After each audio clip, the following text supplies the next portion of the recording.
찬양 감사합니다. 우리는 지금 믿음에 대해서 히브리서 말씀 속에서 계속 믿음에 관한 말씀을 나누고 있습니다. 믿음은 우리가 오해하는 것, 믿음은 보증된 것이나 근거가 없어도 반드시 이루어질 것이라고 생각하는 그러한 소망을 절대 놓지 않고 포기하지 않는 긍정적인 생각이 아니다 이야기했습니다. 진리가 아닌 것을 맹목적이고 비이성적으로 진리라고 주장하는 것도 아니다 이야기했습니다. 또한 그대로 될 것이라고 조금도 의심하지 말아야 하는 것, 혹시라도 의심이 생기면 부정을 타서 그 원하는 것을 얻을 수 없는 자기 신념과 확신의 정도를 믿는 것이 아니다라고도 이야기했습니다. 믿음의 대상은 하나님입니다.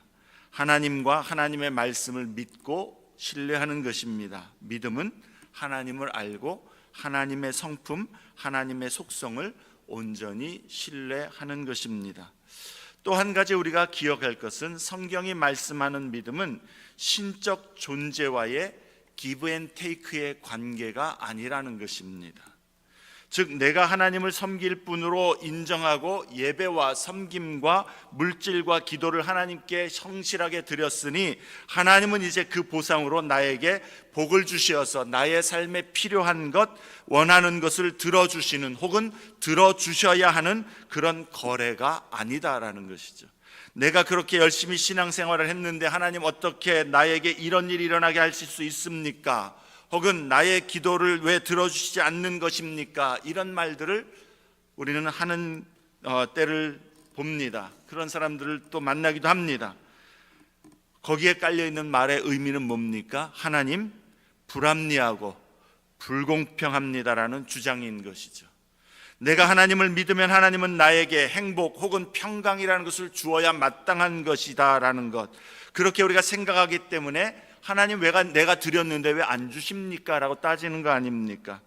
이런 생각에는 적어도 이 사람이 하나님이 계시다라는 것, 그리고 하나님이 자신의 인생에 일어나는 일들을 다스리시는 분이라는 것을 믿는다라는 의미는 담겨 있을 수는 있겠습니다만, 그러나 하나님의 존재를 믿고 하나님의 주권을 믿는다고 해서 그것이 성경이 말씀하는 믿음의 모습은 아니다라는 겁니다. 물론 성경이 말씀하는 믿음의 요소는 하나님의 존재, 하나님의 주권, 그것을 믿는 것이 믿음의 요소에 들어가 있지만 그것만으로 하나님을 우리가 믿는다라고 말할 수 없다라는 것이죠. 성경이 말하는 하나님을 찾는 믿음은 그 요소만으로는 부족하다라는 겁니다. 우리가 지금 말한 이런 생각의 밑바닥에는 믿음을 하나님으로 하여금 내가 바라는 것, 필요로 하는 것을 행하시도록 만드는 수단이나 통로로 인식하는 그러한 생각이 깔려있기 때문일 것입니다.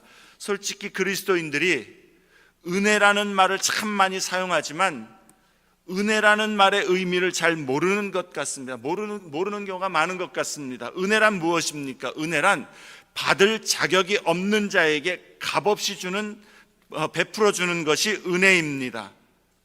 우리가 하나님 앞에 은혜로우신 하나님이라고 얘기할 때 우리는 하나님으로부터 무엇이라도 받을 자격이 없다라는 것을 고백하는 것인데, 그런데 우리는 하나님 앞에 기부했으니까 나에게 또 다시 주십시오라는 그런 태도를 갖고 있지 않느냐라는 것이죠. 긍휼, 은혜와 동일한 말 긍휼 좀 다릅니다. 긍휼은 형벌을 받아 마땅한 자에게 벌을 내리시지 않는 것이 긍휼입니다. 그런데 우리는 하나님의 은혜와 긍휼을 망각하고 하나님께 우리가 믿음으로 무언가 받을 자격이 있다라고 여기는 경우가 얼마나 많은지요. 하나님 앞에 우리의 죄와 허물을 인하여 심판과 형벌을 받아 마땅한 자들인데 하나님의 독생자 예수 그리스도께서 우리를 대신하여서 십자가에서 우리의 모든 죄와 허물을 담당하심으로 구원하여 주신 그 긍휼을 망각하고 하나님께 무엇이든 얻는 것을 마땅하다고 여기는 경우가 얼마나 많은가요? 우리는 우리의 믿음이 하나님 앞에 어떤 자격이나 마땅한 보상을 받을 권리라고 여겨서는 안 됩니다. 물론 하나님은 우리의 필요를 하시고 우리를 긍휼히 여겨주시며 우리가 원하는 것들을 주시기를 기뻐하시는 분이시지만, 우리가 하나님 앞에 그것을 받을 자격이나 그것이 우리에게 마땅히 하나님이 갚아야 할 보상으로 생각하는 그러한 인식은 계속해서 우리 안에서 버릴 수 있어야 된다는 것이죠. 믿음은 하나님과 기브 앤 테이크의 계약이 아닙니다. 우리가 믿음을 집어넣으면 하나님은 형통, 평강, 복이라고 하는 것들이 나오게 하는 그런 기계적인 관계나 의무가 아니다라는 것입니다. 히브리서 11장의 믿음의 영웅들의 이야기를 우리가 묵상하면서 우리가 혹시라도 이 사람들이 믿음으로 살았더니 하나님께서 그들에게 이 세상에서 이러한 복을 주셨다, 혹은 이러한 성취를 맛보게 하셨다라는 식으로 이해하지 않도록 조심해야 한다라는 것입니다. 히브리서 11장의 믿음의 영웅들의 이야기는 믿음으로 하나님께 무언가를 얻은 이야기가 아니라 오히려 세상에서 하나님을 신뢰하여서 믿음으로 세상을 거스르며 하나님의 백성으로서의 삶을 인내로 살아낸 사람들의 이야기라는 것을 우리는 인식할 필요가 있습니다.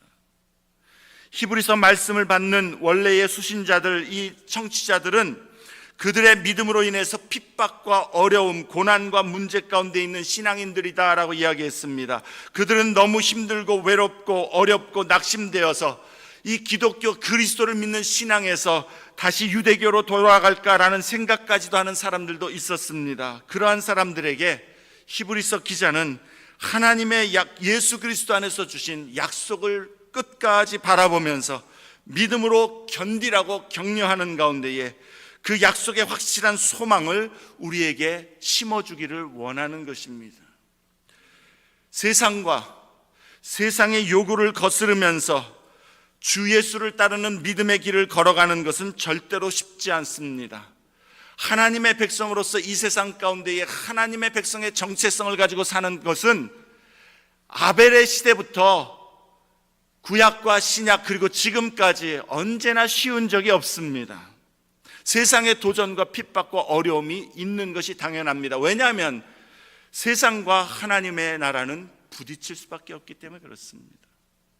그리스도인은 하나님을 거부하고 불순종과 불신앙이 가득한 이 세상의 거대한 물결의 흐름 속에서 살고 있는 사람들입니다. 이 하나님을 거부하는 이 죄악된 세상에서 살고 있지만은 우리는 세상이 흐르는 대로, 세상이 이끄는 대로 가지 않고 그것을 거슬려서 하나님의 구원의 역사의 흐름을 좇아서 따라가는 하나님의 백성으로서 세상에서 구별되는 삶을 살아가는 것이 그리스도인입니다. 신앙생활이란 그렇게 하나님을 거부하는 세상 속에서 하나님의 말씀을 따라서 믿음과 인내를 가지고 하나님의 백성으로서의 정체성으로 삶을 살아내는 것, 그것이 신앙생활입니다. 그래서 우리도 때로는 세상에서 주 예수께 신실한 믿음의 길을 걷고자 할 때에 어려움과 힘듦, 여러 가지 도전과 그리고 문제, 외로움과 서러움을 느낄 때가 많습니다. 꼭 혼자인 것 같고 꼭 이렇게 신앙생활을 해야 할 필요가 있나 회의가 들 때도 어쩌면 있을 것입니다. 주변을 둘러보니 참 편안하게 신앙생활하는 사람도 참 많은데 왜 나만 이렇게 외로이 마음 가운데에 가책이 느껴지고 하나님의 말씀에 의해서 내 마음이 찔림을 받아서 믿음의 싸움을 싸워야 하는 것인가? 참 둘러봐도 내가 손해보는 것 같고 혼자 걷는 것 같고 어쩌면 나만 잘못되게 사람들에게서 어떤 어리석은 사람인 것처럼 취급받는 그러한 외로움 가운데에 있는 그러한 성도들, 그러한 때에 주님은 오늘 히브리서 11장과 같은 말씀을 통해 우리의 눈을 열어 그것이 아니다라는 것을 보여주기를 원하시는 것 같습니다. 거대한 세상의 흐름 속에서 하나님의 구속의 역사의 길을 따라서 세상을 거스르면서 믿음으로 걸어간 구름과 같이 허다한 증인들, 믿음과 인내로 세상에서 환난과 고난을 당하면서도 끝까지 하나님의 백성으로서의 그 구별된 삶을 살아낸 역사의 수많은 믿음의 사람들을 우리에게 지금 펼쳐 보여주시면서 지금 믿음으로 걸어가고 있다면 내가 거기에 속해 있다는 것이죠. 그 가운데 너도 있다라는 것이죠. 눈에 보이지 않아도 혼자가 아니다라는 것이죠. 소수가 아니다라는 겁니다. 역사 가운데에 주님께 신실한 삶을 살았던 수많은 믿음의 영웅들의 대열에 우리도 지금 함께 걷고 있음을 보여주고 있는 것이죠. 그 믿음의 영웅들이 눈에 보이지 않을지라도 이 말씀을 듣는 가운데 우리 곁에 서서, 다른 때는 보이지 않았는데 하나님의 말씀을 통해 보니까 우리 곁에 서서 그렇게 괴로움과 어려움 속에서도 세상을 이기면서 견디면서 하나님 앞에서 신실하게 살아간 사람들이 옆에 쭉 서서 둘러싸서 우리를 응원해주고 있다는 것을 보라라는 말씀이겠죠.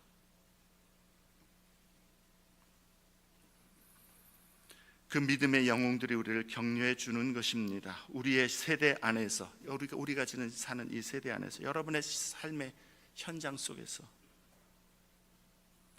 내가 혼자 있는 것 같이 느껴지고 믿음으로 세상 가운데에 서게 될 때에 사람들은 조롱하는 것 같은데, 그때 그렇게 외롭게 혼자 있는 것 같은 그때에 주님은 우리가 혼자 있는 것이 아니다. 지금 이 시간만 보면 혼자 있는 것 같지만 이 길을 똑같이 걸어간 믿음의 사람들, 역사적으로 수많은 사람들이 지금 어깨를 나란히 하여서 함께 응원하고 함께 걸어가고 그 대열에 속해 있다는 것을 우리에게 보여주는 것 같습니다. 그러므로 우리의 세대 안에서 우리도 주 예수께 신실한 믿음의 길을 끝까지 인내로 걸어가라고, 하나님을 향한 소망을 놓지 말라고, 세상이 위협하고 요구하고 도전하는 것들이 그것이 전부가 아니라고, 하나님의 백성으로서 세상에서 구별된 삶을 살아내라고, 거기에 반드시 하나님의 약속과 복이 있다라고 우리를 응원해주고 있는 것이죠. 아브라함은 구약에서 믿음의 본이 되는 그러한 믿음의 사람의 대표적인 인물입니다. 신약에서도 그는 예수 그리스도를 믿는 모든 믿는 자의 조상이다 말씀합니다. 갈라디아서 3장 6절 7절에 아브라함이 하나님을 믿음에 그것을 그에게 의로 정하셨다 함과 같으니라. 그런즉 믿음으로 말미암은 자들은, 다시 말해서 예수 안에 믿음으로 사는 자들은, 예수 안에 믿음으로 거하는 자들은 아브라함의 자손인 줄 알지어다 말씀합니다.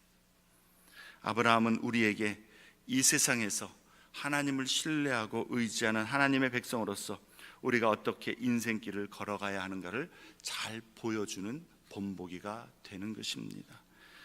세 가지 교훈을 오늘 말씀을 함께 기억하기를 원합니다. 첫째로, 믿음은 하나님의 말씀에 순종하는 것입니다. 믿음의 가장 기본은 하나님의 말씀에 순종하는 것입니다. 우리가 하나님을 믿는다라는 것은 하나님의 말씀에 순종하는 것을 의미합니다. 8절 말씀에 믿음으로 아브라함은 부르심을 받았을 때에 순종하여 장래의 유업으로 받을 땅에 나아갈새 갈 바를 알지 못하고 나아갔으며, 아브라함은 갈대아 우르 지방의 출신입니다. 지금의 이라크 남부 지역입니다. 아브라함의 아버지는 그곳에서 우상을 섬기던 사람이었습니다. 그런데 하나님께서 아브라함을 찾아가시고 아브라함에게 나타나셔서 그를 부르셨고 그에게 복 주시겠다 약속하시면서 내가 너에게 지시할 땅으로 가라 명하셨습니다. 아브라함은 하나님의 말씀을 순종하여 나아갈새 갈 바를 알지 못하고 나아갔다 말씀합니다. 어디로 가라고 지정해 준 게 아니라 내가 너를 복 줄 테니까, 너로 큰 민족을 이루게 할 테니까 너 본토 친척 아버지 집을 떠나서 내가 지시하는 곳으로 가라, 내가 그때 알려줄 테니까 가라 말씀하셨다라는 겁니다. 그때의 아브라함은 하나님의 말씀을 순종하여 나아갔다라는 것이죠. 그게 믿음입니다. 그가 하나님을 믿는 믿음도 신뢰함도 순종으로 나타났습니다. 하나님을 믿는다라는 고백은 순종으로 나타나는 것입니다. 믿음과 순종은 분리될 수 없습니다. 하나님의 말씀에 순종함이 하나님에 대한 믿음이 있다라는 증거입니다. 믿음은 순종을 낳습니다. 그러므로 우리가 주의 말씀에 순종하지 않는다면, 하나님의 뜻이 무엇인지 알면서도 하나님의 뜻에 순복하려 하지 않는다면 하나님을 믿는다라고 생각하지 말아야 하겠죠. 하나님이 계신 것을 믿고 하나님의 주권을 인정한다 해도 하나님께 순종하지 않는다면 그것은 하나님을 믿는 것이 아닙니다. 우리는 하나님의 말씀을 어떻게 듣고 있습니까? 말씀 앞에 겸비하게 자신을 엎드려 순종할 자세로 듣습니까? 하나님의 말씀이 선포될 때에 그 말씀을 들으면서 그 말씀 앞에 자신을 쳐서 복종하려고 애를 쓰고 있습니까? 말씀을 읽고 또 묵상해도 마음과 삶을 바꾸려 하는 의지도 없고, 설교를 들어도 그 말씀대로 마음을 돌이키려 하는 그러한 생각조차 하지 않는다면 하나님의 존재와 주권을 믿을지언정 하나님을 알고 신뢰하는 구원의 참된 믿음의 사람은 되지 않는 것입니다. 9절에 아브라함은 그와 함께 약속을 받은 이삭 및 야곱과 더불어 장막에 거하면서 거류민으로 외부인으로 살았다라고 말씀합니다. 아브라함은 하나님께서 약속하신 땅에서 이제 도착해서 거기서 살았지만 그 땅에 속한 자로는 살지 않았다라는 것입니다. 거류민, 외부인 혹은 나그네라는 이 의미는 그 땅을 거주지로 삼아서 살아가고 있지만 그 땅과 그 땅의 사람들의 문화, 가치관, 생활 방식, 신앙은 따르지 않는 구별된 타지인으로 살았다라는 것입니다. 이방 땅에 있는 것 같이라는 말의 의미가 바로 그것입니다.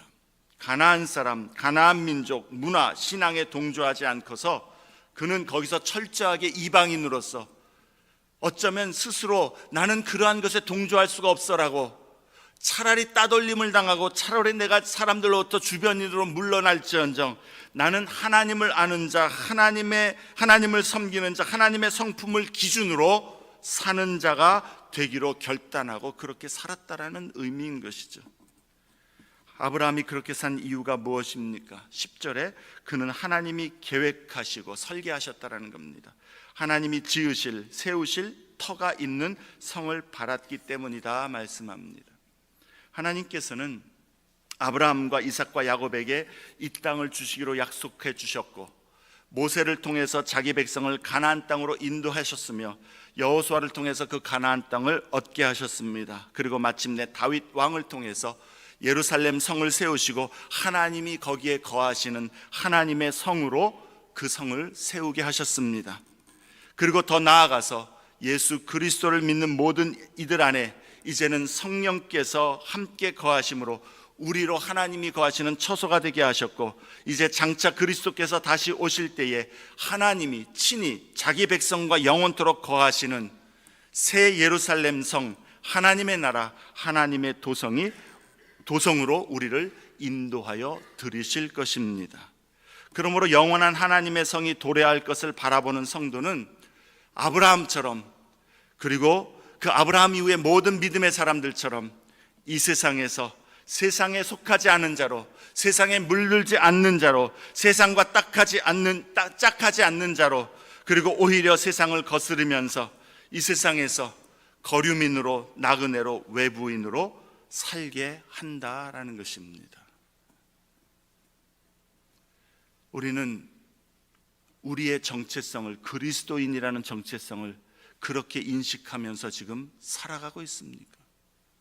하나님 나라의 정체성, 하나님 나라 백성의 정체성은 혹시 다 잊어버리고 그냥 세상이 정해주는 대로, 요구하는 대로 적당히 세상에서 믿음 생활에도 손해되지 않고 피해되지 않고 사람들로부터 외면당하지 않을 정도의 그런 모습으로 신앙생활하고 있지는 않는지요?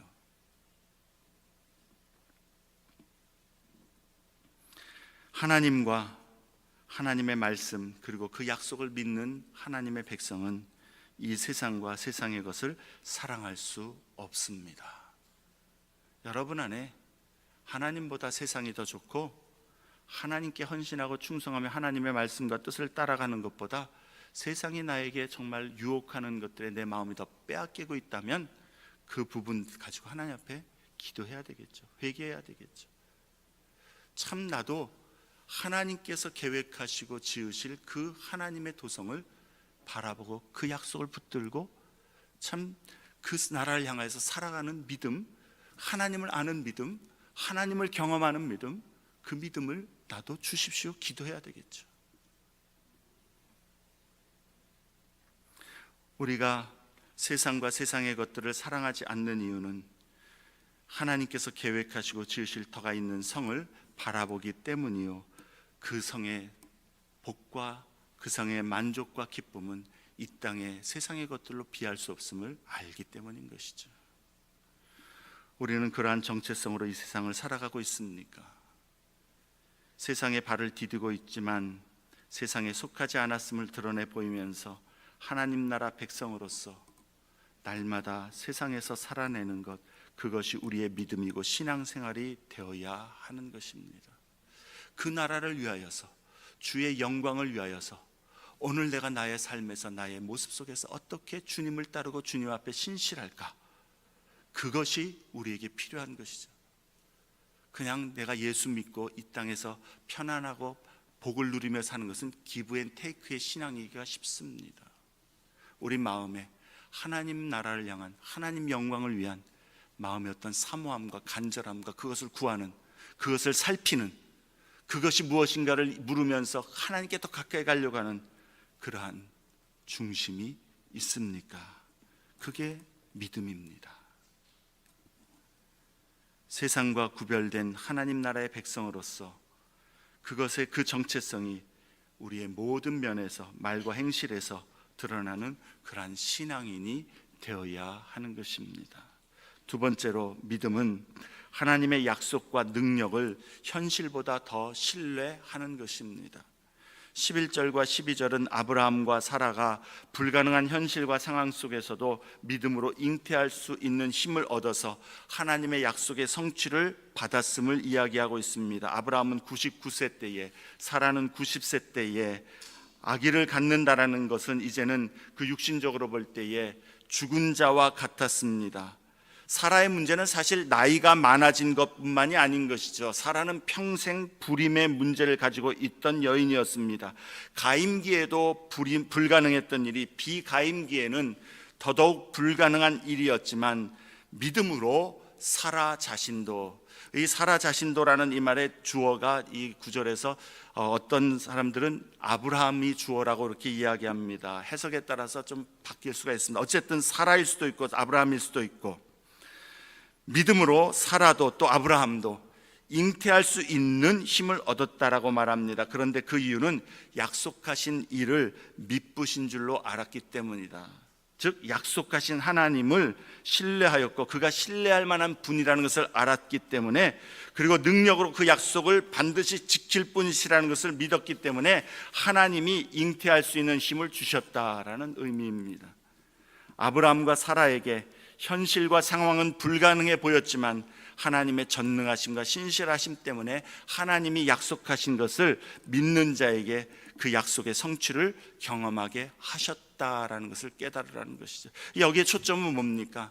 아브라함과 사라가 믿음이 있었다, 이것이 초점이 아니라 능력의 하나님, 약속의 신실하신 하나님을 우리도 그렇게 붙들라라는 권면인 것이죠.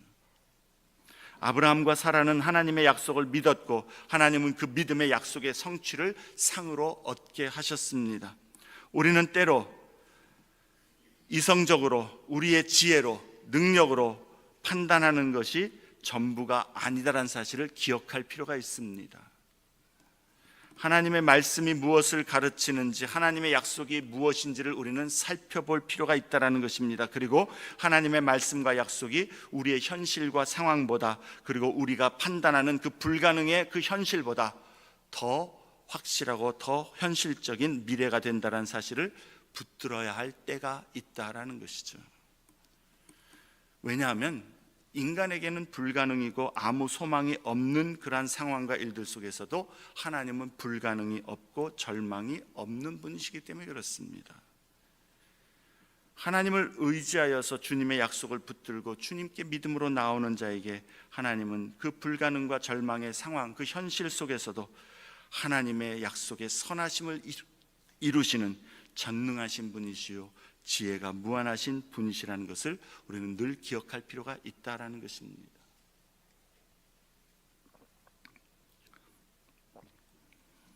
여러분 기도하는 일들, 제목들 가운데에 참 하나님 앞에 기도하는 중에서도 하나님이 기도를 들어주실까, 응답하실까 낙심하기 쉽고 의심하기 쉽습니다.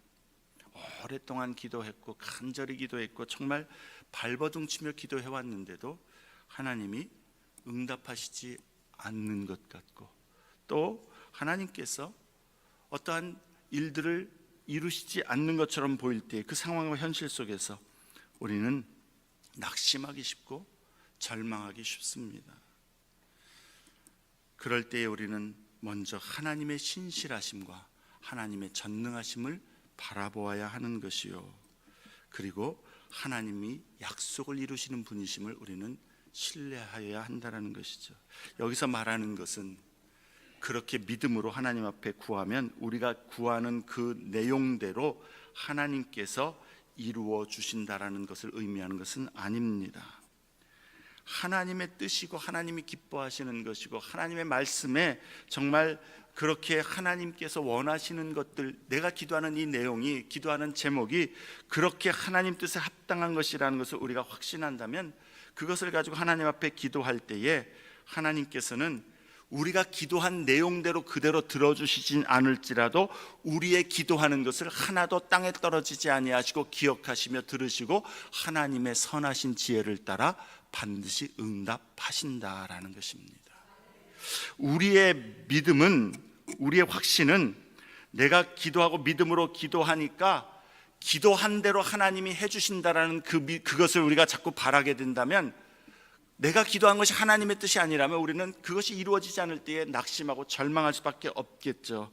그러나 우리는 기도하면서도 하나님의 선하신 뜻과 지혜와 하나님의 방법대로 이루실 것을 신뢰하면서 우리의 기도가 잘못되었을 때는 하나님이 고쳐주실 것이고, 우리가 기도한 것에 대해서 기도한 대로 우리가 원하는 것이 그것이지만 하나님의 뜻이 그것이 아닐진데 우리가 기도한 그 내용을 그래도 하나님 멸시치 아니하시고 오히려 기도하는 가운데 우리를 하나님께로 가까이 붙드시고 하나님이 우리를 온전히 인도하시고, 또한 그 기도한 내용들 가운데에 그것을 사용하셔서 하나님의 여러 가지 우리가 알지 못하는 하나님의 선하심을 반드시 이루신다라는 그런 확신을 우리는 가질 필요가 있다라는 것입니다.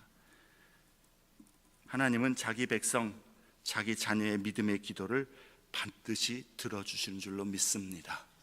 땅에 떨어지지 않게 하시고, 그 말에 우리의 그 고백은 하나님의 지혜, 하나님의 방법, 하나님의 시간, 하나님의 뜻을 따라 우리의 기도를 절대로 멸시치 않으신다라는 것이요, 그것이 어떻게 우리에게 선을 이루는지 몰라도 하나님은 자기 자녀들의 기도를 무의미한 것으로, 그리고 우리에게 그렇게 오랫동안 하나님 앞에 믿음으로 기도했는데 그것이 우리에게 허사가 되도록, 우리로 수치를 당하도록 하는 분이 아니다라는 것이죠. 그는 미쁘신 분이시기 때문에 그렇습니다. 믿을 만한 분, 약속에 신실하신 분이시기 때문에 그렇습니다. 그러므로 하나님 앞에서 우리는 하나님의 그 신실하심을 바라보면서 무엇이든지 하나님 앞에 기도로, 간구로, 감사함으로 가지고 나아갈 수 있다라는 것이요, 거기에 대한 하나님의 분명한 약속은 뭡니까? 그리스도 예수 안에서 하나님의 평강이 너희의 마음과 생각을 지키시리라. 여러분, 하나님의 손에 맡겨 하나님께 가지고 간 것, 하나님 그거 그냥 내버려 두지 않습니다. 들으십니다. 역사하십니다.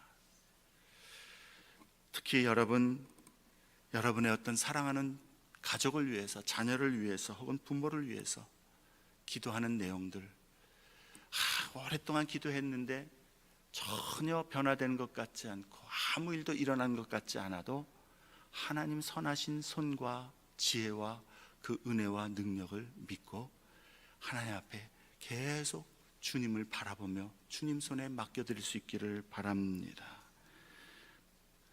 분명 하나님 그 기도 가운데에 하나님의 그 은혜를, 그 평강을, 그 선하심을 우리에게 보여주실 줄로 믿습니다. 하나님은 우리의 기도를 들으신다 약속하셨고 도우신다 약속해 주셨습니다. 끊을 수 없는 사랑으로 우리를 품으신다 약속하셨습니다. 하나님은 전능하신 분이시고 신실하신 분이시며 선하신 분이시고, 선하다라는 것은 우리에게 악하게 하시지 않는다는 것이죠. 완전하시고 실수가 없으신 분이십니다. 우리를 사랑하시는 분이시기 때문에 우리는 하나님의 약속과 능력을 현실보다 더 신뢰할 수 있다라는 것입니다. 그 하나님께 믿음은 소망을 두는 것입니다. 현실이 아닌 하나님께 소망을 두는 것입니다. 마지막으로 믿음은 끝까지 견디는 것입니다. 13절부터 16절 말씀을 보면 아브라함과 이삭, 야곱 이들이 약속의 축복을 다 경험하지 못하고 죽었지만 그들은 믿음의 눈으로 장래 하나님의 약속의 성취를 보았고 그래서 믿음을 따라 죽었다라고 기록합니다. 그래서 비록 그들의 당대에 당장의 성취가 없었어도 그것들을 멀리서 보고 환영하며 또 땅에서는 외국인과 나그네로 살았다라고 말씀합니다. 하나님께서 약속하신 그 실제를 그들이 어렴풋이 보았다라는 것입니다. 그리고 어렴풋이 보았지만 그들이 소망하는 것, 그것이 결국에 그들의 것이 될 것을 확신했다라는 것이죠. 그래서 그들은 14절 말씀이면 그들이 이같이 말하는 것은 자기들이 본향을 찾는 자임을 나타냄이라. 여기 본향이라는 것은 하나님께서 그들을 마침내 인도하실 하나님의 복과 하나님의 선하심, 우리의 기도한 모든 것들이 내가 생각한 대로 원하는 대로 하시지 않으셨을지라도 하나님께서 우리에게 선하심으로 계획하신 모든 것들을 마침내 이루시는 것, 그리고 궁극적으로는 하나님의 나라 예수 그리스도의 그 왕국에 들어가는 그 일들, 그것을 이 사람들은 그것을 찾는 자였기 때문에 그들은 나온 바 본향을 생각하여 돌아가지 않았다라는 것입니다. 그들이 나아갈 길이 어딘지 알았다는, 하나님께서 약속하시는 것이 앞에 있는 본향이었다라는 겁니다. 그래서 그들이 돌아갈 기회가 있었지만 다시 뒤돌아서 옛날에 그들이 나왔던 하란으로, 갈대아 우르로 돌아가지 않았다라는 겁니다. 왜냐하면 그들은 하나님께서 약속하신 그것이 비록 희미할지라도 분명히 하나님은 약속하셨기 때문에 더 나은 본향을 우리에게 주시겠다라는 것을 믿고 그것을 사모하면서 그 하늘에 있는 것을 바라보면서 믿음으로 전진해 나갔다라는 것이죠. 더 좋은 본향, 더 좋은 거처가 있음을 그들은 희미하게 바라보았다라는 것입니다. 그 당시의 사람들은 그것이 우리가 지금 아는 것처럼 정확히 몰랐을 겁니다. 하나님이 약속하신 무언가 우리에게 함께 하시는, 하나님이 우리에게 복을 주시는, 하나님이 우리 가운데 다스리시며 우리를 인도하시는 어떤 무언가를 그들이 보았는데, 그것을 보고서 그들은 그 희미에서도 그것을 바라보고 계속해서 믿음으로 하나님을 따라갔다라는 것이죠. 그들은 그것이 무엇인지 정확히 몰랐을지라도 이제 우리는 예수 그리스도와 그의 말씀으로 말미암아 그들이 바라보았던 것이 예수 그리스도를 통한 십자가의 구속의 은혜였고 죄사함이었고 의롭다함을 얻는 것이었고 구원함을 얻어 하나님 나라에 영원히 사는 그러한 복이라는 것을, 영생이라는 것을 우리는 확실하게 알고 있습니다. 그렇다면 우리는 이러한 약속을 가진 자로서 어떻게 이 세상에서 살아내야 하겠습니까? 칼빈은요 이렇게 이야기합니다. 작은 스파크의 불꽃, 그냥 살짝 튀는 불꽃, 그게 어두울 때 이게 보이지도 않죠. 어디를 인도하는지. 그런 구약시대 사람들은 그런 작은 스파크를 본 것과 같다라는 겁니다. 그런 작은 스파크의 불꽃이 그들을 천국으로 인도했다면 이제 의로움의 태양이 우리를 비추고 있는데도 우리가 여전히 이 땅에 매달려 있다면 우리에게 무슨 변명거리가 있겠는가? 켈빈은 우리에게 도전하고 있다는 것이죠. 여러분은 어떻습니까? 이 사람들은 돌아서지 않았다고 그래요. 약속의 땅이라고 믿고 와서 봤는데 아브라함이 죽을 때까지 그냥 막벨락을 그 묘지 땅 그거 손바닥만한 땅 하나만 얻었고 아무것도 얻지 못했습니다. 아이, 믿을 게 못 되네. 돌아가지 않았다라는 겁니다. 믿음은요, 하나님을 믿는 믿음은 그렇게 돌아서지 않는 믿음입니다.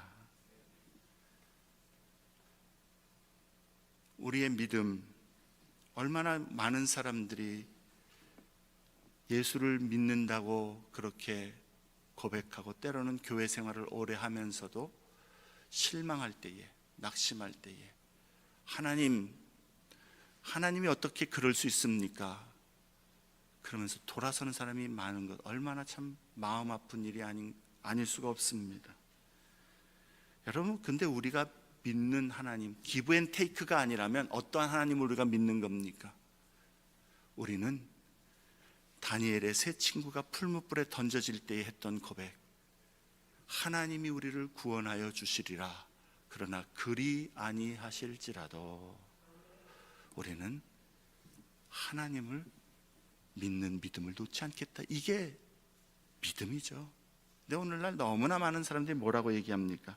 하나님, 내가 하나님을 믿습니다.